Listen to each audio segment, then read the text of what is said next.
로마서 8장 4절입니다. 4절. 자, 같이 읽어보겠습니다.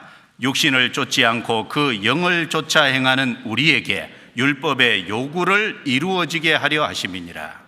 자, 육신의 제법을 이제 쫓지 않고 거기서 벗어나 그 영을 쫓아 행하는 우리에게, 영을 쫓아 행한다는 건 그리스도 예수 안에 있는 생명의 성령의 법을 쫓아죠. 그걸 행하는 사람에게 율법의 요구를 이루어지게 하려 하심이니라. 율법의 요구가 뭘까요? 율법의 요구는 사랑이지 않습니까? 율법의 정죄는 심판입니다. 그런데 그 율법의 정죄는 예수님이 십자가에서 대신 받았어요. 내가 받을 심판을 대신 받아서 율법의 정죄에서 우리를 끝냈어요. 그래서 우리는 율법에 대해서 죽었습니다. 즉 율법의 정죄에 대해서 끝났다는 말이에요. 그리고 율법의 의는 예수님이 삶 속에서 다 이루셔서 율법의 의를 우리에게 넘겨주셔서 우리를 의롭다고 했잖아요. 그래서 로마서 4장 25절에 예수는 우리의 범죄함을 위하여 내어줌이 되고 또한 우리를 의롭다 하심을 위하여 살아나셨느니라. 그 의를 우리에게 넘겨주셔서 우리를 의롭다고 했어요. 하나님은 우리 죄가 하나도 없다는 것으로 보는 동시에 율법을 다 행한 것처럼 여겨주시잖아요. 그게 의롭다는 겁니다. 감사한 거죠. 왜냐하면 그리스도를 통해서 우리를 보시잖아요. 그리스도 안에 있으니까 그리스도처럼 우리를 봐주시는 거예요. 그런데 율법의 요구는 뭘까요? 이 율법의 요구는 사랑입니다. 십계명을 둘로 딱 나뉘죠. 그러면 첫 번째부터 네 번째까지는 마음을 다하고 뜻을 다하고 성품을 다하고 목숨을 다하여 주 너의 하나님을 사랑하라. 하나님을 사랑하는 겁니다. 그 다음에 두 번째, 내 부모를 공경하라 에서부터 10번째, 탐내지 말자까지, 그걸 한마디로 얘기하면 내 이웃을 내 몸과 같이 사랑하라. 율법이 정말 사람에게 요구하고 있는 것은 사랑이다 그 말입니다. 하나님에 대한 사랑, 이웃에 대한 사랑. 그 율법의 요구는 그리스도인의 생활 속에서 이루어지도록 하나님이 원하시는 겁니다. 율법의 정죄는 십자가에서 끝냈고 율법의 의는 우리에게 넘겨주셨고 그래서 우리를 의롭다고 했습니다. 율법의 요구인 사랑은 구원받은 사람의 남은 삶 속에서 이루어지기를 원해요. 하나님을 사랑하는 것은 하나님의 말씀에 순종하는 것으로 나타나야 마땅할 거예요. 형제 자매를 사랑하는 것은 형제 자매의 허물을 용서하고 섬기는 것으로 나타나야 마땅할 겁니다.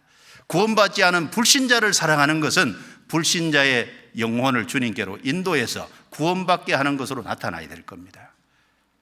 그래서 구원받은 이후에 우리의 삶 속에 그 사랑이 이루어지도록 하는 것이 하나님의 뜻입니다.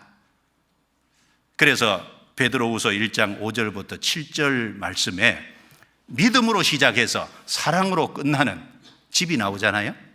그래서 거기 보면 믿음의 덕을, 덕의 지식을, 지식의 절제를, 절제의 인내를, 인내의 형제 우애를, 형제 우애의 사랑을 공급하라. 제일 밑이 믿음이에요. 믿음. 제일 시작이 믿음입니다. 믿을 때 우리가 구원을 받아요. 그러면 믿음 이후에 점점 하나님 보실 때 하나님 앞에서 더욱 힘써 믿음의 덕을 세워야 돼요. 덕의 지식을, 지식의 절제를, 절제의 인내를, 인내의 경건을, 경건의 형제 우애를, 제일 끝에 사랑을 공급하라. 사랑은 율법의 완성입니다. 로마서 13장 찾아보겠습니다. 로마서 13장 8절부터 10절입니다. 13장 8절부터 10절 같이 읽겠습니다. 피차 사랑의 빛 외에는 아무에게든지 아무 빛도 지지 말라. 남을 사랑하는 자는 율법을 다 이루었느니라. 간음하지 말라, 살인하지 말라, 도적질하지 말라, 탐내지 말라 한 것과 그 외에 다른 계명이 있을지라도 내 이웃을 내 자신과 같이 사랑하라 하신 그 말씀 가운데 다 들었느니라. 사랑은 이웃에게 악을 행치 아니하나니 그러므로 사랑은 율법의 완성이니라. 8절에도 사랑하는 자는 율법을 다 이루었다. 10절에도 사랑은 율법의 완성이니라. 하나님은 율법의 요구가 이루어지기를 원하세요. 그럼 율법의 요구가 어떻게 이루어지냐? 육신을 쫓지 않고 영을 쫓아 살아가는 사람의 생애를 통해서 율법의 요구인 사랑이 이루어지도록 하기를 원하십니다. 그러면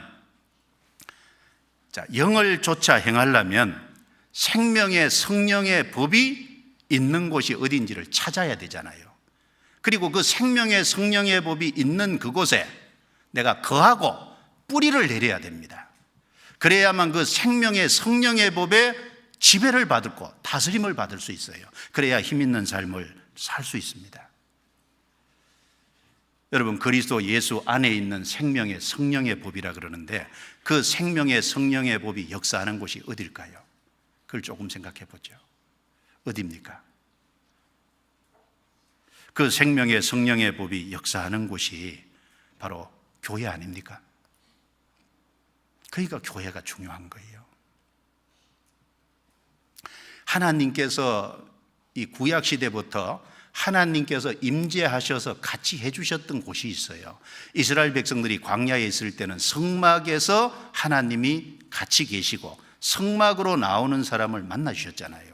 이스라엘 백성들이 가나안 땅에 들어갔을 때는 예루살렘 성전이 세워지는 그곳에 사람들이 나왔고 거기서 주님이 임재가 있었고 주님이 그곳에서 사람들을 만나 주셨습니다.